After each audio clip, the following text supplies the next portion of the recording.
Good evening. Time for a warm-up. Get our legs and shoulders pumping.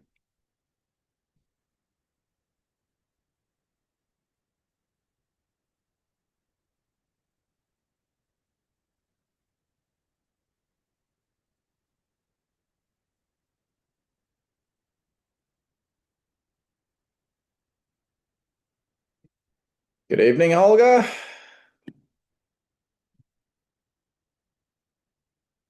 Good evening. We've got -10 here. Oh, nice. Ah, yeah, We've got crispy. we've got nearly +10 here. Oh my goodness. Oh, not now, but during the day, I think it's been around, yeah, around 9, I think. Yeah, on the daytime we've got about -4, 5 or Yeah. something. That's No, okay. we're having some really warm weather. If you're lucky and you're gonna come to Graz, you're gonna have some few minuses. Cool. Yeah, it'd be nice to have some chilly weather while we're over there. Yeah. Haven't had much of it here. I don't think we even got down to 0 yet this whole winter. But it's very rare in England, though, Wales. Huh? To go below 0? Yeah, No, we got down to -15 once. really? Yeah. Wow. Okay. No, winter, like at least overnight, winter, yeah, it's quite regular usually to get below 0 overnight. Through the day, it's usually like 1 or 2 degrees. So it's rare for it to be minus during the day. But yeah, no, through the evening, it usually goes under. But we've had maybe we've got down to 0 or something, but it's been very, very mild this winter. It did snow last week, Eli. Here, Yeah. we didn't get any. No, I must have just missed you. What? Just hang on. Where are you? You're in North Cardiff, aren't you? Yeah, kind of, really. Yeah. Yeah. Cumberland. It seems like it snowed everywhere in Wales except Abertrwydde. Yeah, I think it did. Yeah, it's ridiculous. All All right. right, let's start moving our bodies then, shall we? So let's just stand feet parallel, shoulder width, hinging forward, sliding your hands down your knees, feeling a bit of a stretch through the back. See if you can touch the ground. Bend your knees as much as you need to, but think about bending the knees rather than bending the back. So stay keeping the back nice and strong and straight, like as if you're going to do a straight-legged deadlift or something like that. And then drop your bum to your heels, holding something heavy in front of you if you need to stop yourself falling backwards. And then reverse the position, stretchy stretch, and then straighten everything back up again. Repeat that a few times, sinking down, touching the floor, dropping the bum, lifting the bum, stretching, bringing it up, taking it down, dropping it, up, up.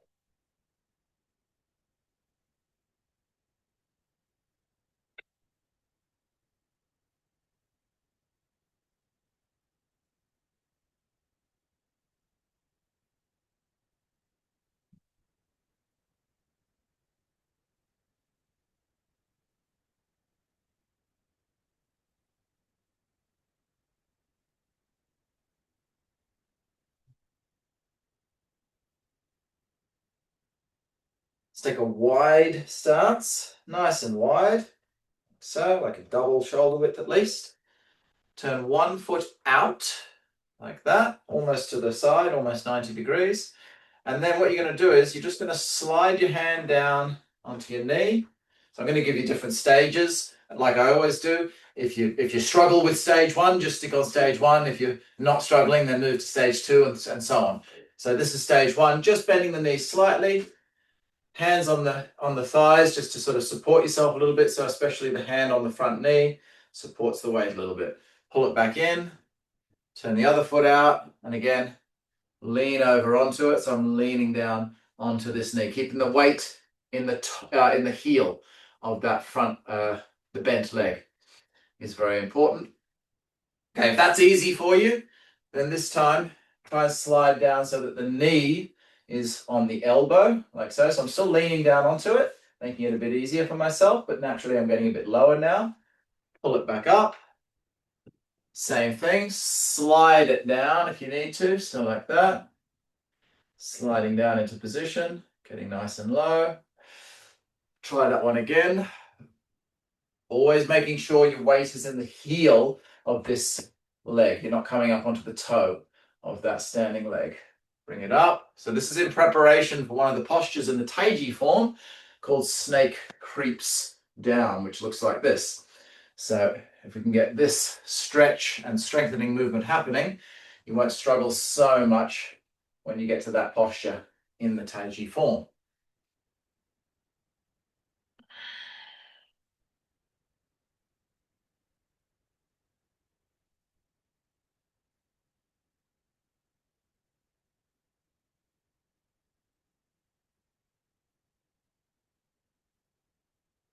Okay, give your legs a moment of rest.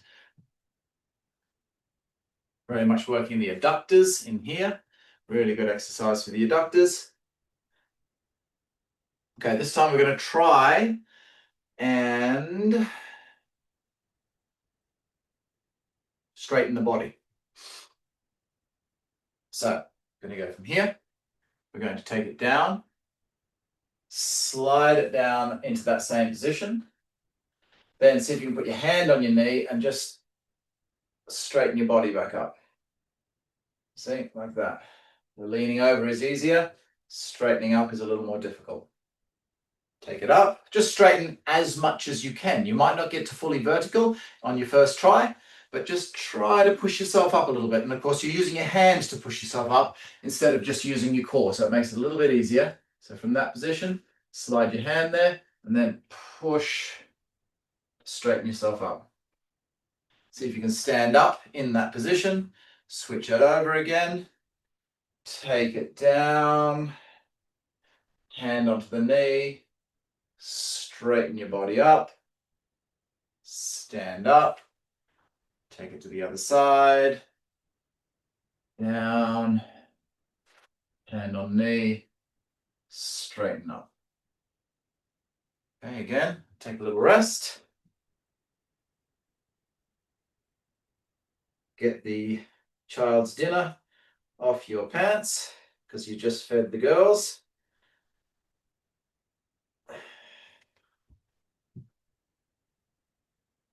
Very professional, isn't it? Food scrappings on my pants. Okay, well, that's what you get when you've got two little girls in the house. Okay, we're going to do the same thing again.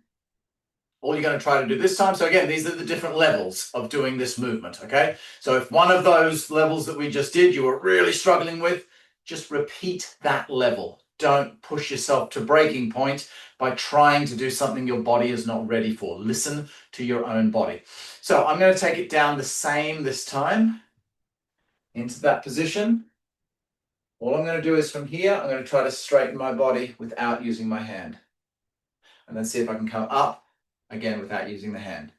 Okay, so I'm still using the elbow just to guide myself down into the position. And then straighten and bring it back up. Okay. Now let's see if we can go down without using the hands at all. So this is the most difficult one. Okay, so from here again, turn one foot out, keep your hands up, sink it down. Okay, hands not touching. Straighten. Stand up. Turn the foot in. Turn the other foot out. Lean over into the movement. Again, hands not touching, not supporting. Straighten. And push back up. Okay, so that's the most difficult. Let's do that once more on each side. Take it down. And obviously, you might just get to here, you might get to here, you might get to here. Just see how low you can go. And then up. Take it up. Turn the foot back in. Turn that foot out. Take it down. straighten it up, straighten the leg, turn it in, and you're done. Okay, so that's leg work. So there's a posture in Taiji form, the slow form, which is the one we're learning in this class. Looks like this. You come out of single whip. Don't worry, this is not until right towards the end of the form, so you don't have to learn it for quite some time.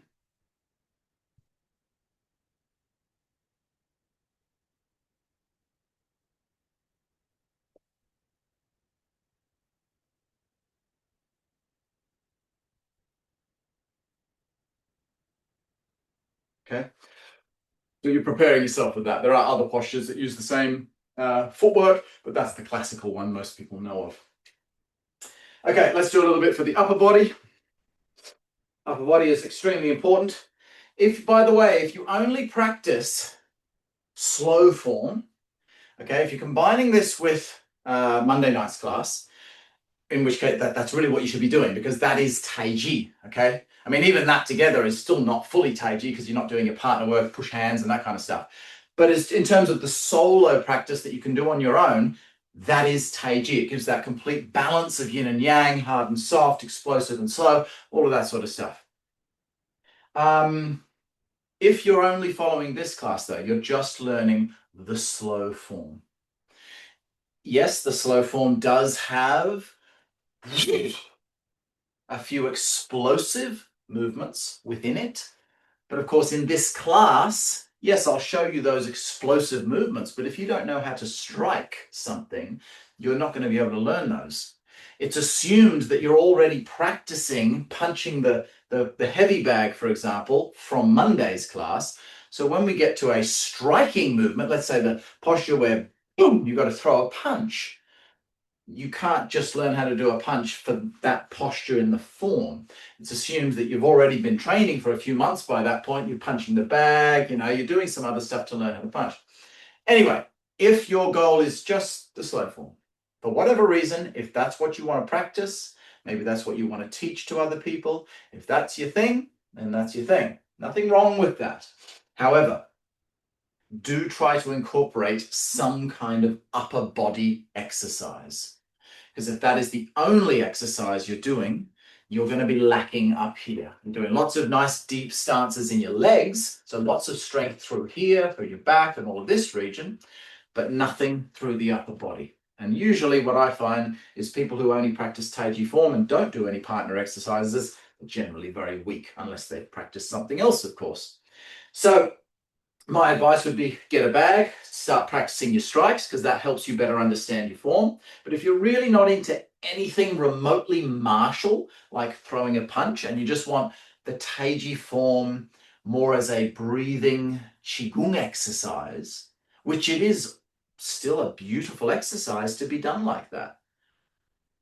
It's, you know, maybe not in its whole by doing it like that, but it is still a beautiful, lovely exercise to practice like that. If that's the case, then do some of these floor exercises that we do with our warm-ups. Just going down into a plank, opening up, just getting some kind of pressure on your arms, on your upper body, on your core to stimulate those muscles. Otherwise, your muscles will just fade away and you'll have little tiny weedy arms. You'll have no strength in your upper body. So it's very, very important. Okay, let's take it down. Sliding down into this position, hands on the floor, walking forwards into a plank. Remember, you can put your knees on the ground if you need to. Holding like so. We're going to open the body up to one side. Now, I'll just show you the easy version. Drop your left knee if you're going to open with the right hand, okay? So opposite hand and foot. One hand up and the opposite foot down. So that's the easy version, okay? You can do that to the other side. Drop the knee. So I drop my right knee. If I'm going to lift my left hand, okay? If that's already kind of difficult, just keep doing that. Of course, if you've got some core strength, then just stay in the plank and open up to the side. And open up to the other side. Keep it nice and controlled. Nice and slow. Back the other way.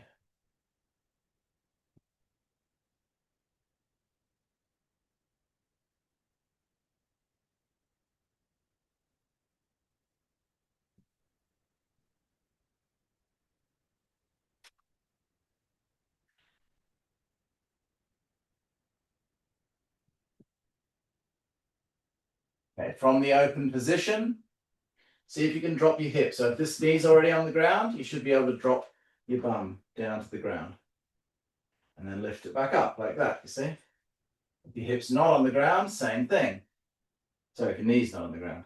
So just dropping the hip down, feeling that stretch through the side of the rib cage and the bottom of that hip, and then lift it back up. Take it to the other side. So again, you do your knee version or your non-knee version, whichever one fits for you. Drop it down, sinking through that, and lifting it back up. The knee version should be manageable by most people. Of course, if you've got some kind of massive problem with your shoulder or something, then you may not be able to do it. You'd have to choose a different exercise.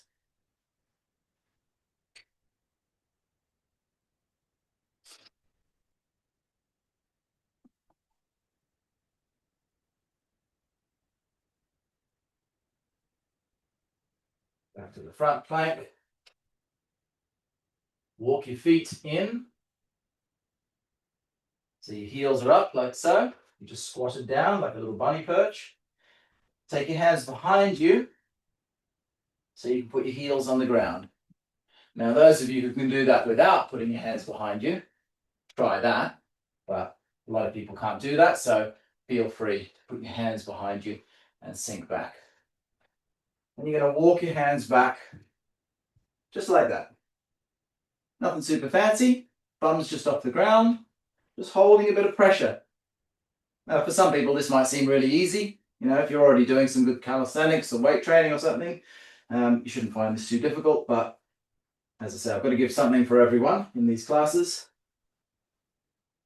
Now, if you're finding that easy, just lengthen, either walk your hands back or walk your feet back, depending on where you are in the room. Okay, a little bit longer. Until you get your legs out straight with your bum still off the ground, so a little bit more pressure on your shoulders. And if that's still easy, well then lift your body up so that you're in a full reverse plank. Okay.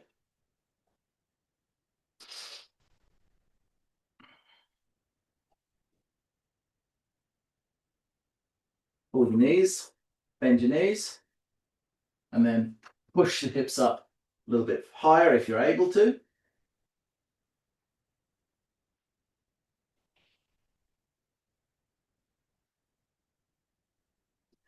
Go back into that reverse plank.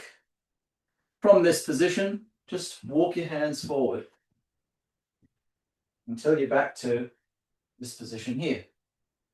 And then walk your hands back. If that's too difficult, put your bum on the ground, walk, walk, shuffle, walk, walk, shuffle, walk, walk, lift. Just shuffle your bum. You're still getting that nice pressure on your arms. Getting some strength development. We've all got to start somewhere. Of course, if that's easy, then just walk back with your bum just off the ground like so. And if that's too easy for you, then lift your hips as you walk back. So obviously your hips are dropped here when we're at the front, but slightly lift your hips as you're going back. There's the hips up, and keep them up as you go back into that planking position. One more time, walking forwards until you're back into a full squat.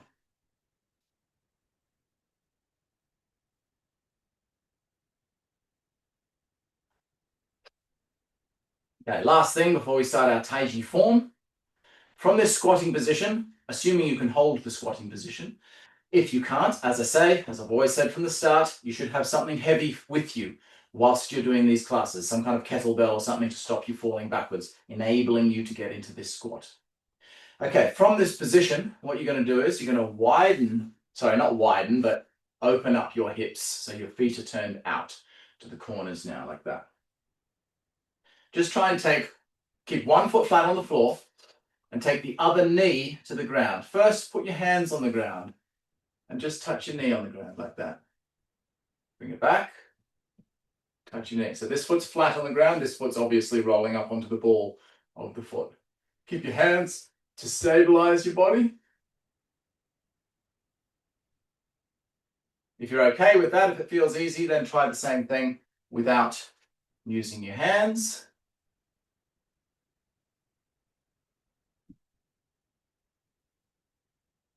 Keeping your structure nice and solid. And if you find that easy, try to take, instead of going with the knee to the front here, put the knee down at the angle that it's already pointing at the angle that the toe is pointing at. So I'm going to take that knee straight over to the side, touch it there, bring it back in, bring it over, and touch it there. But you'll notice I'm not going like this, clunking down into my leg. I'm touching it with control. And again, if you can't manage that, you might want to just put some hands until you sort of, get the muscles stretched out and that kind of thing. Just a bit of support from the hands whilst you're doing that particular exercise, okay? A really good exercise for general hip, ankle, knee mobility, everything through there. All right, and stand up. All right, nicely done. Let's start our Taiji form. The Old Yang Style Taiji. Welcome everyone else who's here now.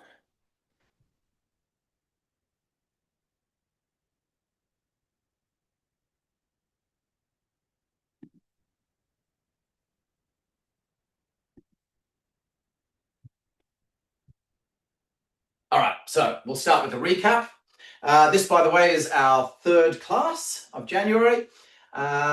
So next week will be the last class of the free trial. Okay, so next week I will send you out all information on our membership system. If you like these classes and would wish to continue with these classes, I'll send you the information as to how to sign up for membership so that you can gain access to these classes, because they'll no longer be going out free to the public. So we'll talk about that next week during our, before the class, but yeah, next week you will get a class next week, whether you continue or not. But the first week of February, that's when you'll need the WTBA membership in order to carry on with these classes. Okay, so let's recap. Let's do what we did in the last classes. So we've done the first 3 movements so far. Let's just do it first. See if you remember it.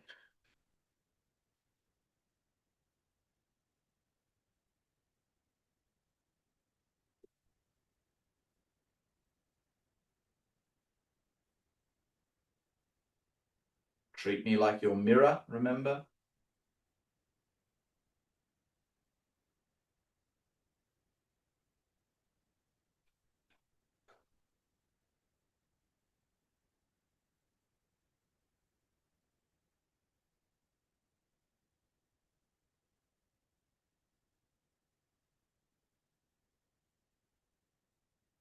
Reset.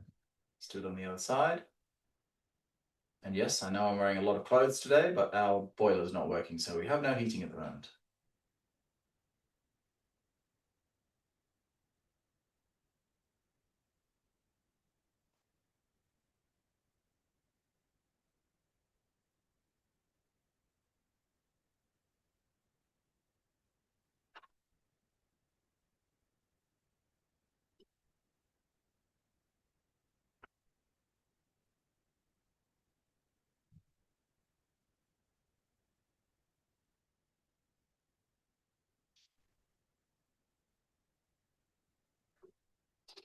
Flip that around, face this way, give you a different aspect to look at.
go over a few important details of those movements, and then we'll carry on to the next posture.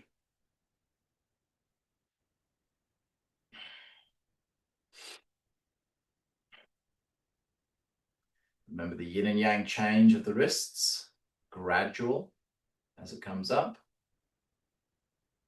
and gradually back to yang as the hands go down. Another important detail here, not sure if I mentioned this yet. Watch how the hands, when they go up, when they get to the top, they do not come backwards. They start dropping. Obviously, as they start dropping, they come back, this way, back towards my legs. But that's the movement, you see. There is no movement like this. Okay? Do not pull your hands in at the top. It's forward and down. There is a circle on the top of the movement, but it's not a backward circle. It's an outward circle. So that's where you get your flow from. So from this position here, notice how the hands are just slightly wider than my own body. That. When I lift them up, they very slightly come in. So see, the fingers are just maybe 4 or 5 inches apart on the end there. They were about here, now they're about here. Now what I'm going to do when I get to the top is, I'm just going to, see there's the curve. There's the little circle. Right hand going one circle, the other hand going the other circle.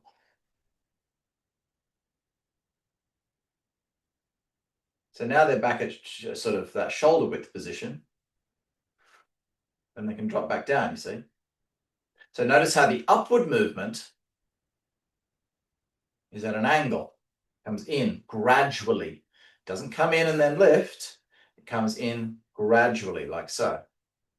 But then it spreads out and comes down more vertically. Okay? So it's slightly coming in as you lift the hands up. Weight coming into the balls of the feet, remember?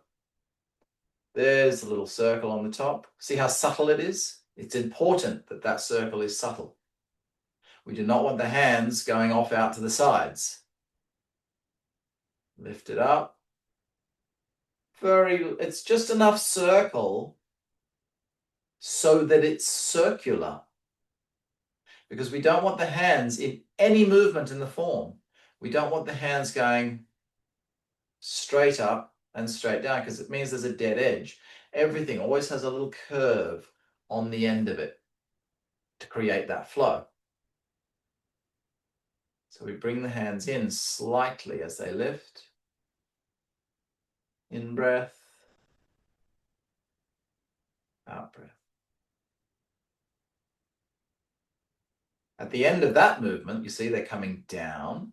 And again, we're going to curve off. We're not going to go stop and create like a right angle at the bottom. We're going to go, see? You just curve off the edge there. And as I've already told you, once you get to here, they continue up and over and then back down and not flat like this. So circles everywhere.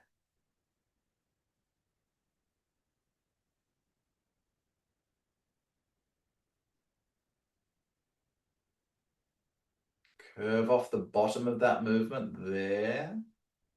Circle it up. Take it over. Flexing the outer hand. And again, see, look, well, that just literally, that's a very obvious circle. It just continues down and continues until it gets to its final position. So it's just one big obvious circle. Let's try the other way around.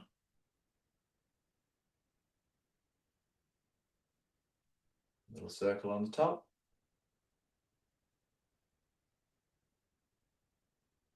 Now curve off the other way this time.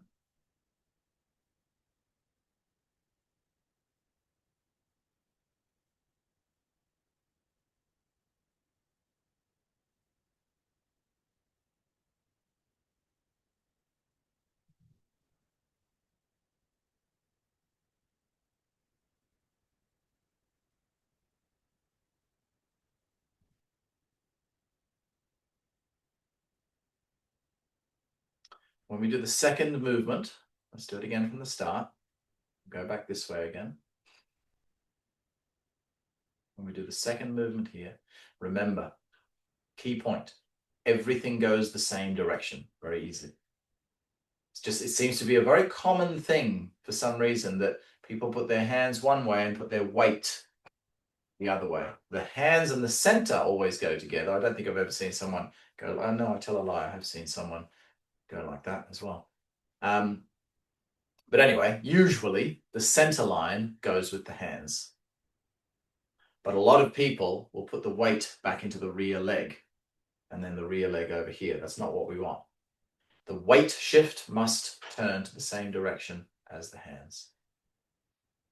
So my weight is over to the right, my hands are over to the right, my center's over to the right, everything's over here.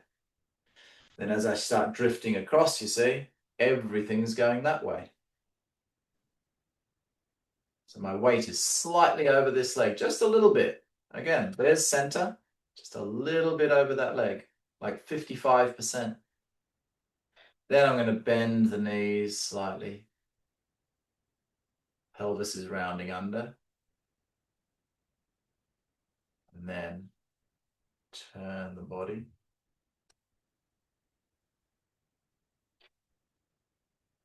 Into position.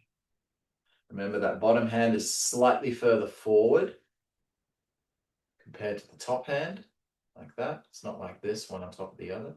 It's like that, just slightly, not much.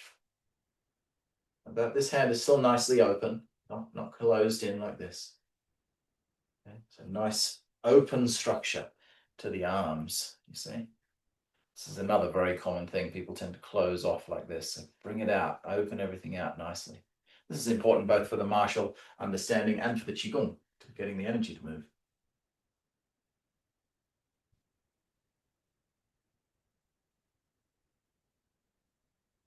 And then that final move, that weight shift into the posture, remember the key point to getting that right is that all the components must move together. So, dropping the weight down. From here, shift the weight, turn the center, move the hands.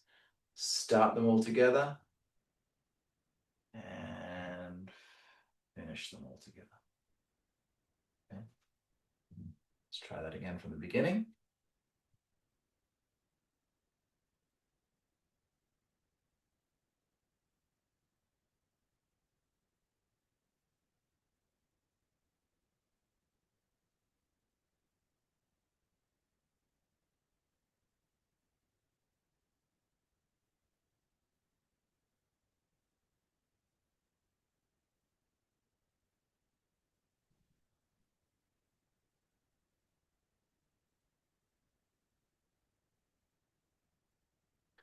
When you sit down, when you bend your knees, okay. Now, I know I went over this a bit in the standing Qigong last week, but when you stand upright, so your legs are straight, naturally you should have a little curve here in your lower spine, okay? To have it flat, you'd have to really kind of squeeze your glutes and hold it under to flatten that out. It's a bit unnatural. So it should have a slight curve, okay? It shouldn't be under like this, like you're walking around pushing your hips forward all the time, but at the same time, you shouldn't be looking like this either, with your bum stuck right out. That means you've got too much forward tilt or too much under tilt. So we want to have a balance of those two things. Whereas when we bend the legs, that's where things change. So we've got this curve here. As soon as we bend the legs, the lower back flattens out because the legs are going that way. So the pelvis kind of follows the legs as the legs bend, okay? Even though they're only bending a small amount, that's how they want to go down. When you bend the knees, notice how the body goes straight down. It doesn't go, see that?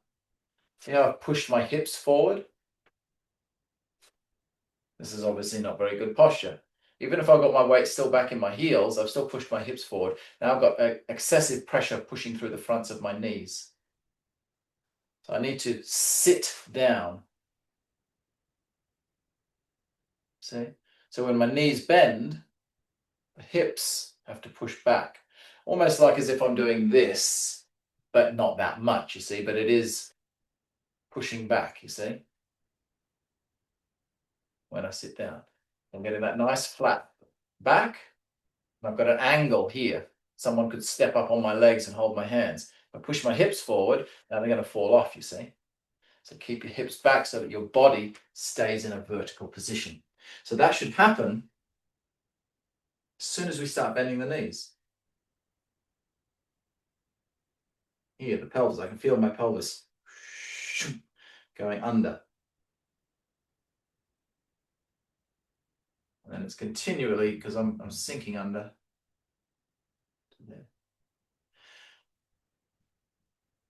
When you're back weighted and you bend your knees, your pelvis should be very relaxed here.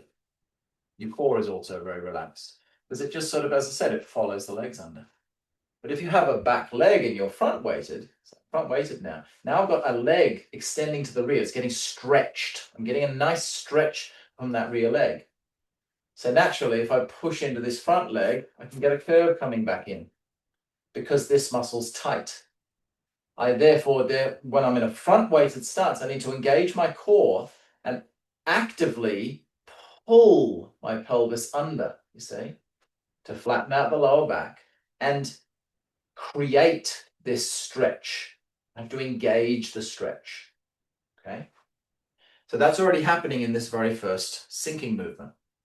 When I drop down here, breathing out, I can feel my pelvis tucking under, but everything's around here is staying very soft and loose because there's no stretch happening yet. There's nothing pulling. But as I start to push forward into the front leg, see, if I stay in that relaxed state, just turn a bit more on the side so you can see that. Now, if I stay in that relaxed state and push my weight forward, you see my bum sticking out. So I've got to engage the core and tuck that pelvis under.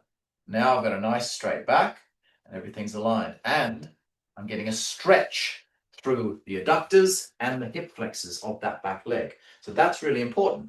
Any front weighted stances that we do in Taiji, we're doing them primarily to stretch out that back leg. So let's think about that as we go through these movements.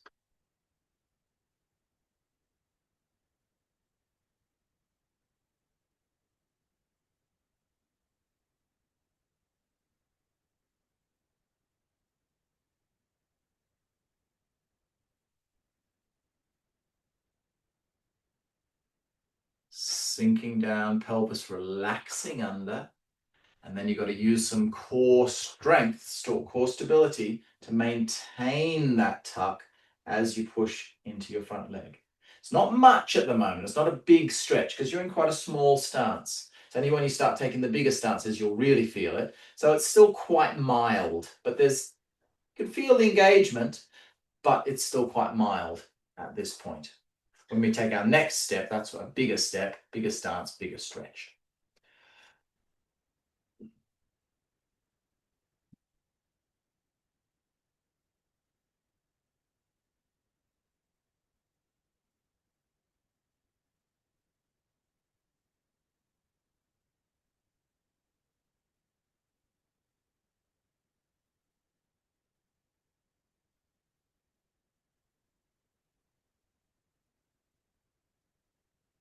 Okay, get under.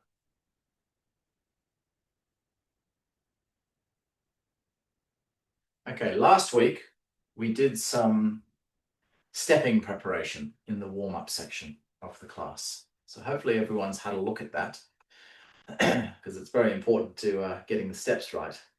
The stepping in Taiji is probably the most physically difficult section. There's very difficult things in Taiji in terms of mind-body coordination, but physically difficult, like muscularly difficult, it's the steps. So all you're going to do to start with, to learn and practice stepping, turn one foot out towards the corner, like we've just done. Sink down into that leg and then step forward. Okay, bring your foot back, reset. Now that might not seem like much. Might seem kind of a bit easy to do that. But let's make sure you're doing all the right things when you do that step. You turn the foot out, center follows the foot. You roll that rear heel up. You tuck your pelvis under to lift this foot up, to engage your core, so that you're lifting the leg using your core and not just your leg muscles. You roll the foot all the way over, flex the foot up, drop the heel, but no weight is put into that foot when you drop that heel. So you're not going like this, see? You've got to keep your weight 100% balanced on your back foot. Turning it out, sinking, sink down as low as you can, whilst keeping a straight spine. Don't lean forward in order to get lower. So keep it nice and straight. Now look at the foot. So the foot rolls up. See, the ankle is bending in like it's pointing. The toes are still on the ground. But then the toes will also roll over. See, so the whole foot's going to be bent this way, essentially. So roll it up. And then just as it's coming off the ground, see, foot's gone completely yin. Then the foot's going to, or rather the leg is going to extend out, and just on the end, you see, the foot flexes. And that's when the heel drops back onto the ground. And then, of course, the foot's ready to roll forward into that next move. So we're trying to make sure that the feet are doing the same things as the hands, as in they're moving with the same level of flow and grace. It's too common that you see people doing Tai Chi and you'll see this kind of thing.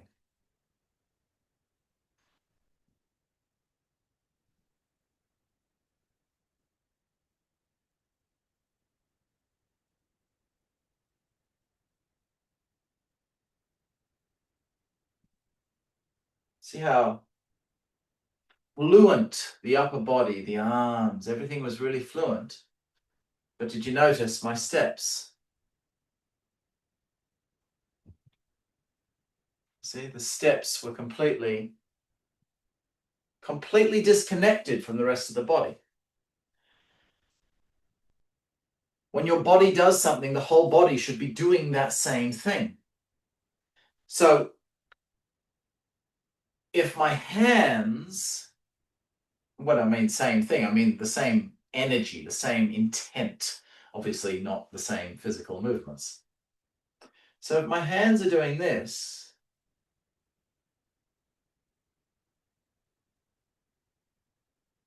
see that foot is doing the same thing the hands are doing. It's moving with the same energy, that very gentle, calming, soft energy. Up. And then I move into my next posture, you see. If we drop the weight in like this,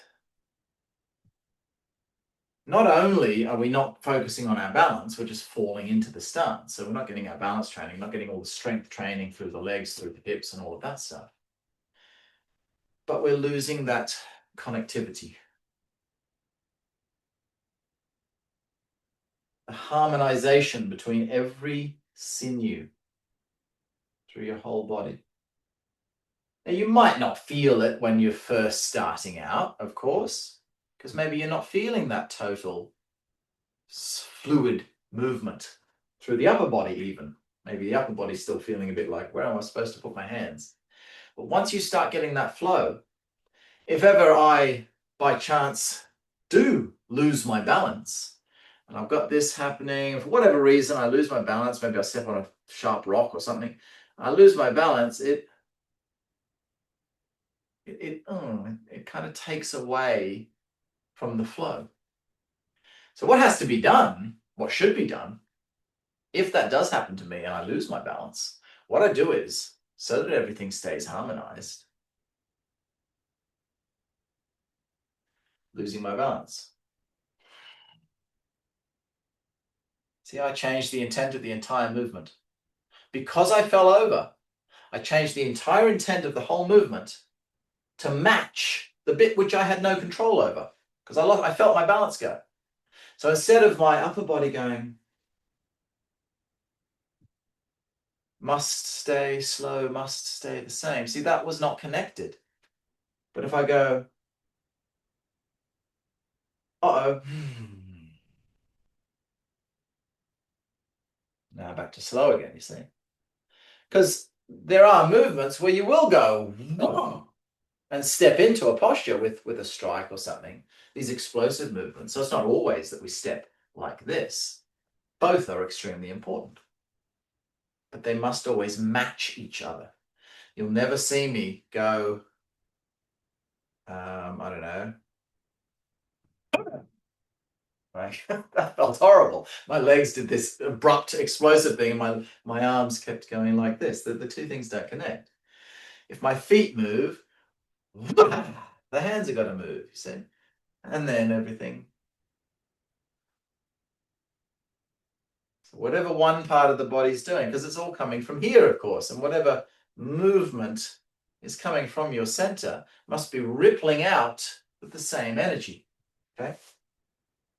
So in the beginning, I'm not trying to teach you at the moment how to change your energy to a faster movement or something. That's a bit too complex for a foundational level class. I'm just saying that if that ever happens in the future, you know, it's not to say that when you're doing your form, every time you might lose your balance a little bit, it ruins the feeling of your form. It doesn't, because at a higher level, you're able to adapt to that falling over.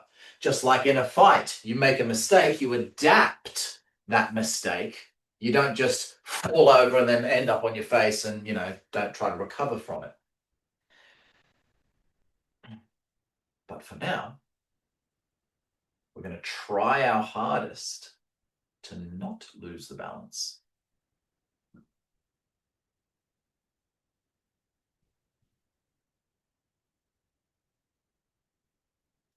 So, back to our stepping. Roll it up, hold it. Stretch it out, hold it. Place it down. Don't place it down. I haven't put the foot down yet. Now touch the ground. That's the exercise, okay? So turn to one side, roll the foot up, preparation, sinking down, tucking the pelvis, keeping the body nice and upright. Lift the toe off the ground. My toe is off the ground now, but I haven't moved my leg. So this is key to getting it right. The most common thing people get wrong when stepping is they try to lift the leg now. I still had weight in it. So what I want you to do is lift the leg off the ground. It's off the ground, you see. Then extend the leg and flex the foot.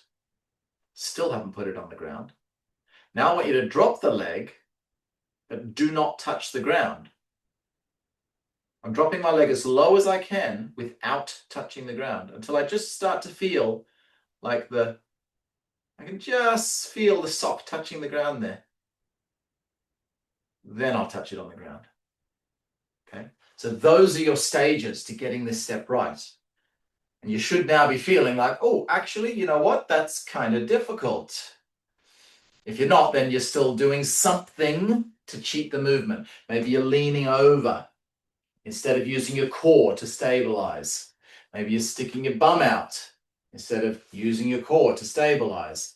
Maybe you're buckling this knee in when you lift it.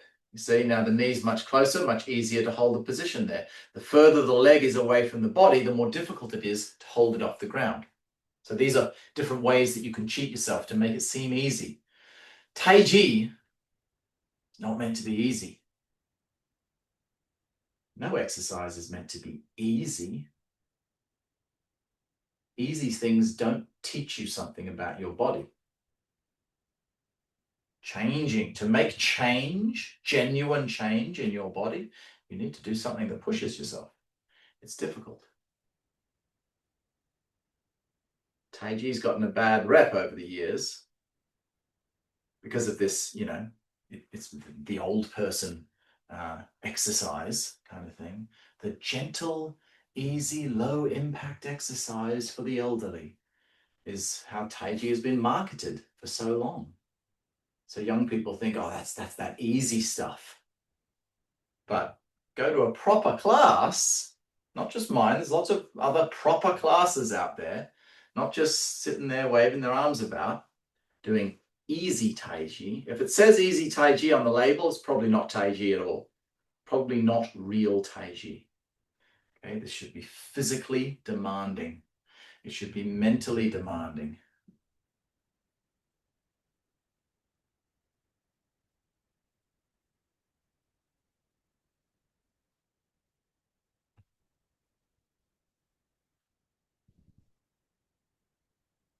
Now, what you're probably doing, which is what I'm doing as well at the moment, when you step, you're probably turning your body to the front. So I've turned off to the corner over here. As you step, see how I've turned to the front, and that's fine. Just to begin with, you can turn your body to the front. It's an easier way of stepping. Just because Tai Chi is difficult doesn't mean we can't have stepping stones. We can't expect you to be able to do a really difficult move perfectly straight out of the box. We've got to have steps to get there. But those steps have got to get us there. Doing this, you can do that for 50 years. You'll never get to the correct way of Tai Chi stepping. It's not training the right muscles to do the job.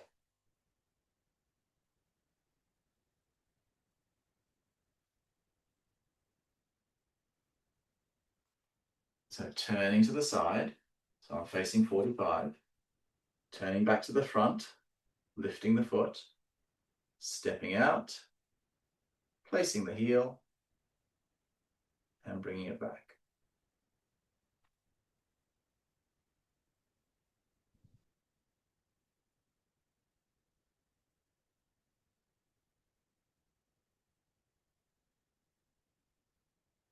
Now, the other really important thing is you must step straight forward.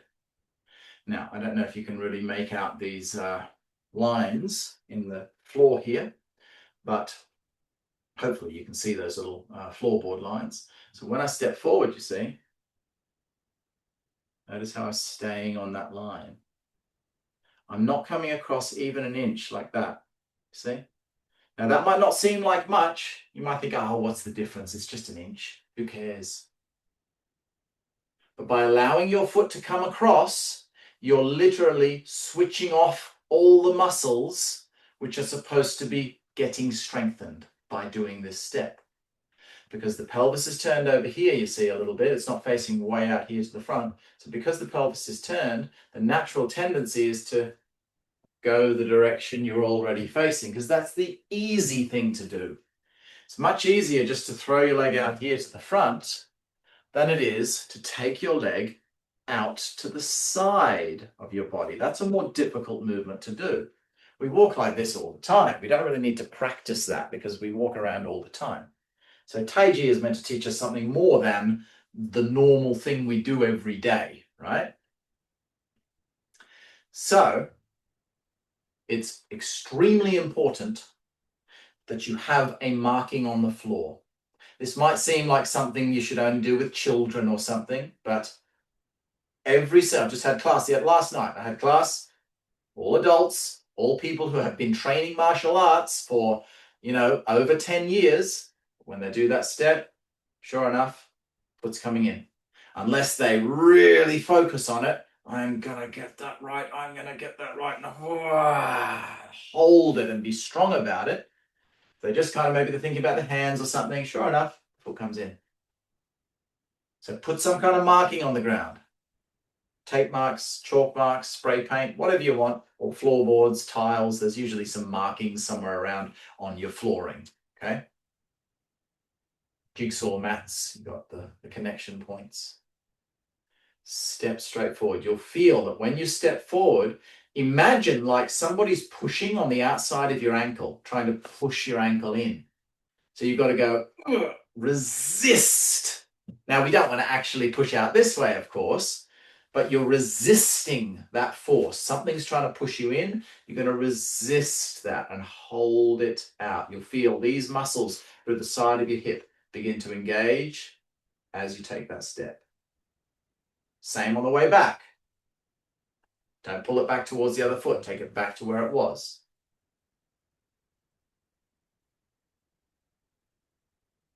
Touch and back.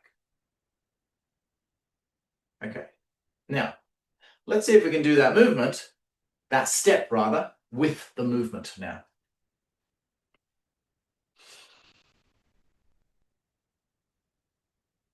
Take it down. And do the step.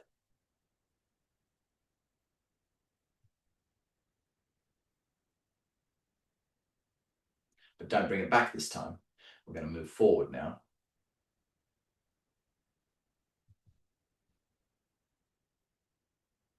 Into pung. Ward off. To ward off slantingly upwards.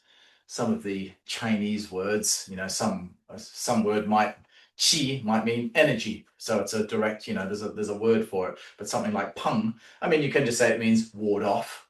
But the full translation is to ward off slantingly upwards. So it's a upward glancing ward off kind of thing in its structure. They called this one pung because that's what the posture looks like in the form, even though the application is actually a strike with that hand as opposed to a block. But the posture to onlookers when you're training the park looks more like a protective type of shape, because what they're not seeing is the little hidden strike in there, which is only produced properly when you do it fast. Anyway, that's another story. Let's get this step right. Take it down. Now, the only thing you have to do here, for now, there are some things we've got to do with the hands and the center and so on. But for now, don't worry about any of that. Focus on the step, okay? Like I just said before, if you start looking at the hands, oh, what are my hands doing? Okay, yep, cool, great, okay. Ah, shit, I stepped across. You see, I wasn't focusing on the legs. Legs are the most important thing. Build from the base up. So I want you to just hold the upper body as is. Hold everything where it is. Center line, everything nice and upright, nice and tucked. Okay, just don't move anything. Roll your foot up and step forward. Just get that right. Okay. Not even doing the follow-up movement. Just getting used to doing the step whilst having the arms in position. You might notice that when I'm taking the step now,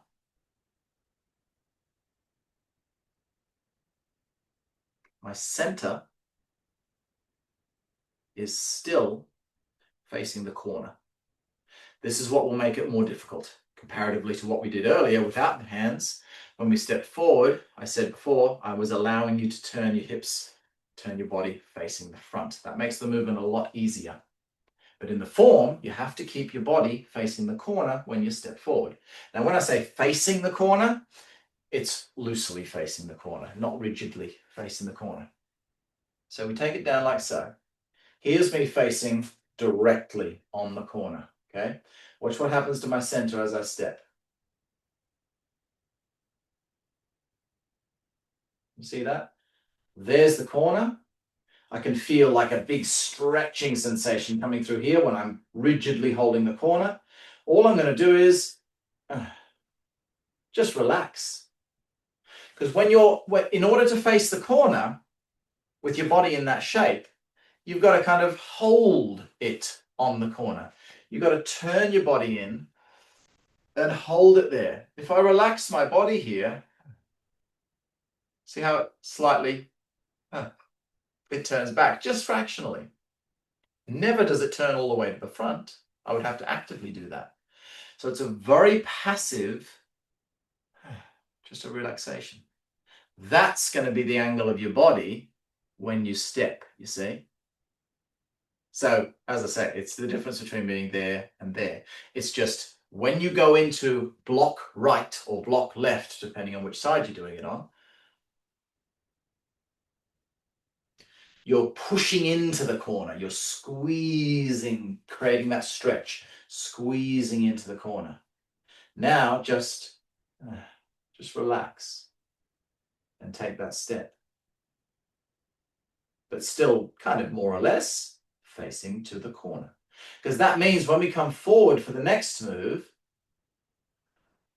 you see I can still turn my center when I come forward into that posture.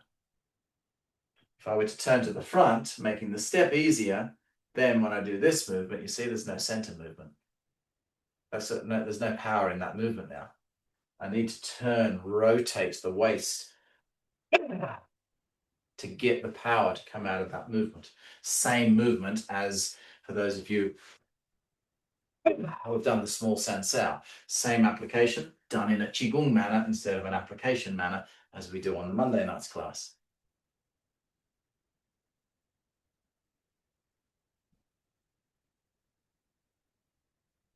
So just relax and step forward.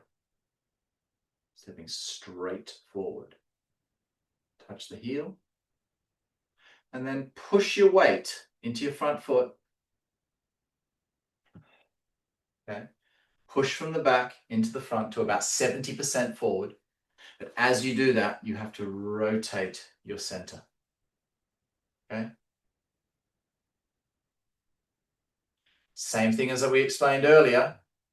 Center line, weight shift, start moving, finish moving. You must make absolutely sure that you do not shift the weight first and then turn. Or turn and then shift the weight. You're disconnecting those two components. They must move together, forward and twisting. The arm movements from here, the bottom hand is already sort of on your center here. It's just going to lift up. The other hand's going to push out towards the side. I'll give you more details on the hands next week. Because as I said, I want you to focus your intent down here. Legs, center, weight shift, these components.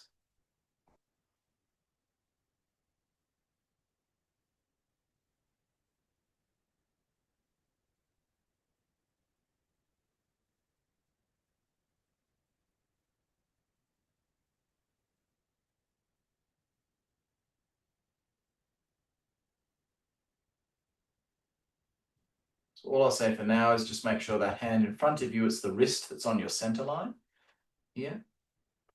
It's a yin hand, you see. Fingers pointing to your opposite shoulder. The other hand is yang and it's pushing down to the ground. Notice it's still slightly rounded. It's not out here or something. Pelvis is now tucked under forcefully. It's engaged, you see. Just like I said about that first posture, but now it's a slightly longer stance. So I'm getting a nice stretch, straightening out that back leg, not straight, but pushing to straight. I'll go into more details about the stance itself and the pedantic things about the hands in next week's class. And now I just want to get you focusing on the step and getting the timing right.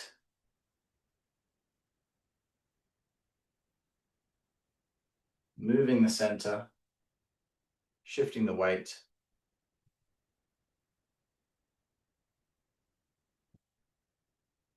To here.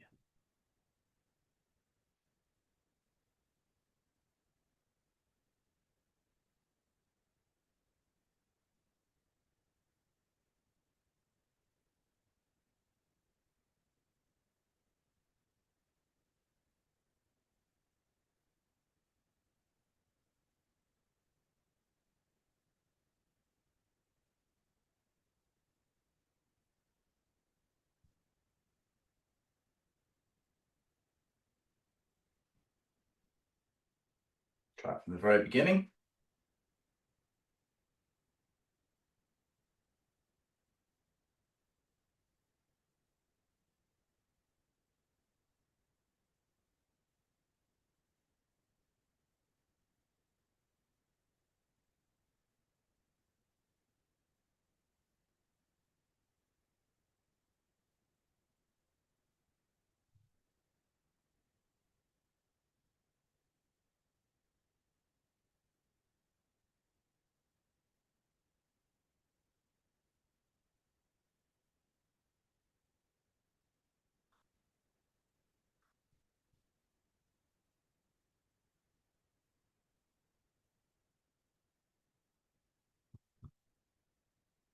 time the other side.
All right, let's see if we've got any questions. I think I saw a question pop up down here before.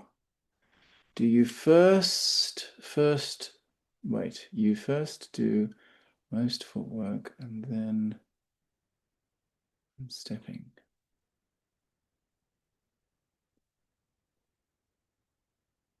Yes. So Igor has asked, you first do mostly footwork and then mostly arms. Hang on, what does that mean? He said, you first do most footwork and then most arms when stepping. Will you blend them together in later training stages?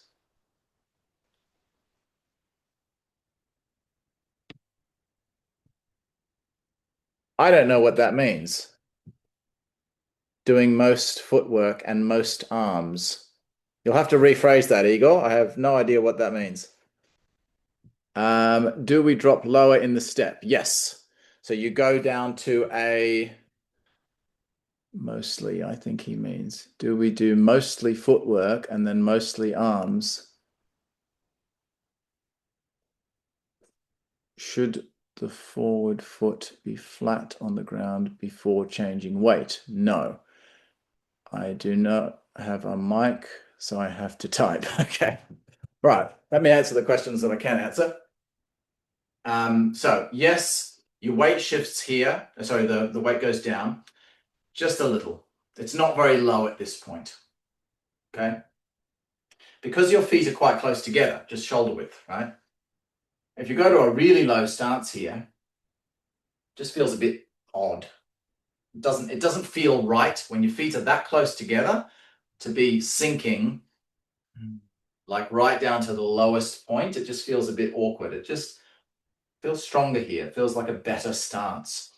And it's a nice gradual transition as well. So it's a slight bending of the knee on that movement. Then you come across. So yeah, basically it's drop, come across, but just at that height. Now you'll notice if I step now, I'm going to get a really short stance. So I need to lower my weight to get that longer stance. So there's two lowerings of the body.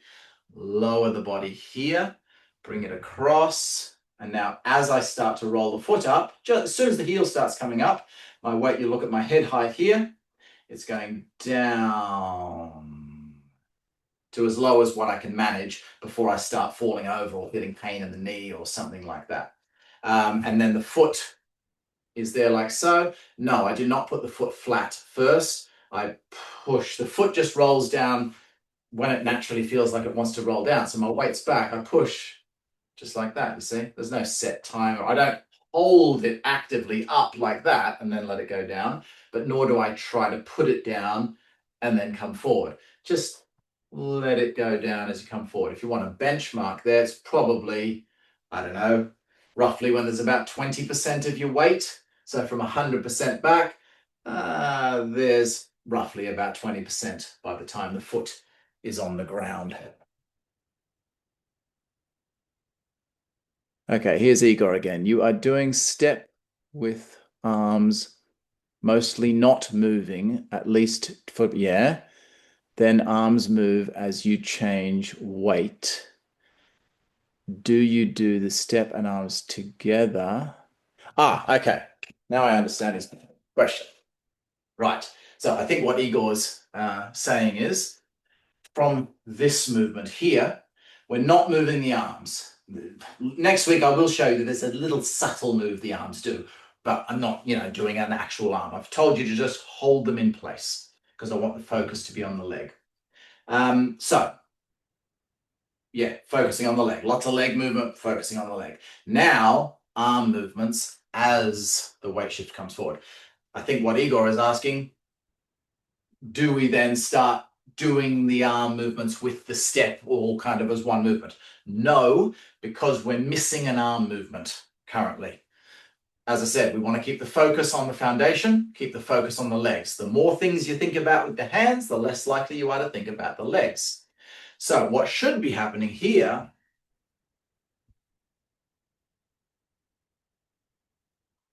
see there's a whole extra move there, which I haven't shown you yet. So there's actually a block, a strike, another strike, and then hung, which I will show you properly at a later stage. But yeah, so there's a different arm movement that happens while you're stepping. Hung, as I've shown you now, happens as I've shown you now. So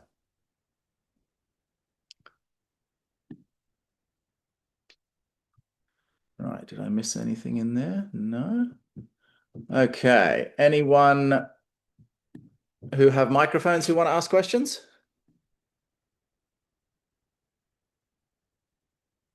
Oh, hello, Maya. Didn't see you there.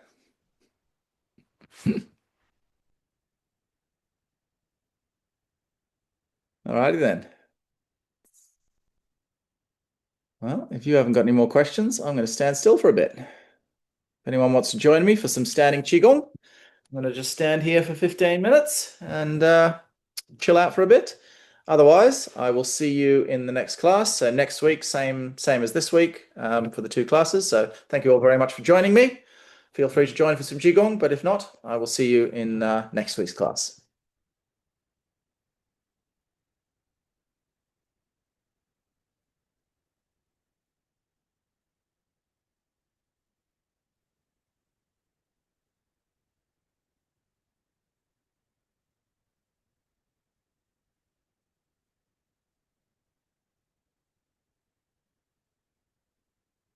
All right.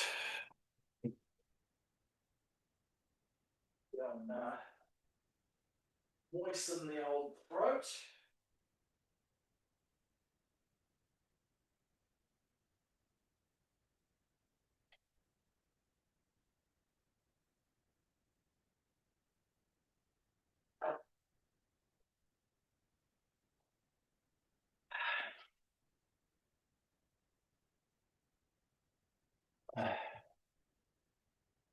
All right, let's get into it.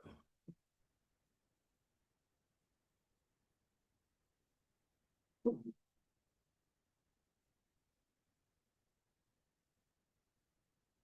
my God, I'm wearing everything black today. Like black, black, black, and black. Got a little bit of white just there, but Oh, no, look. Yellow.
Let's take the hands down.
Let's take the hands up.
Thank you all very much for joining me. It was a lovely class. I enjoyed that. Thank you, Eli. You're welcome, Anna. It was really, really nice. You're right. Good, good. Glad you enjoyed. Hey, Mm. Tessa, good to see you. We've got Canada here today. Hi, Canada. Always good to have Canada with us. Tessa's one of our instructors over there in Canada. Mm. Mm. All right. Well, lovely to see you all. And I will see you tomorrow morning. We have Bagua Flow at 6 and Qigong Challenge at 6:40. Yeah, 6:40 till 7. And then Chi development tools and Qigong in the evening after I get home from my local class. So have a lovely day. Have a lovely tomorrow. And I'll see you when I see you next. Bye bye. Bye. Bye. Bye.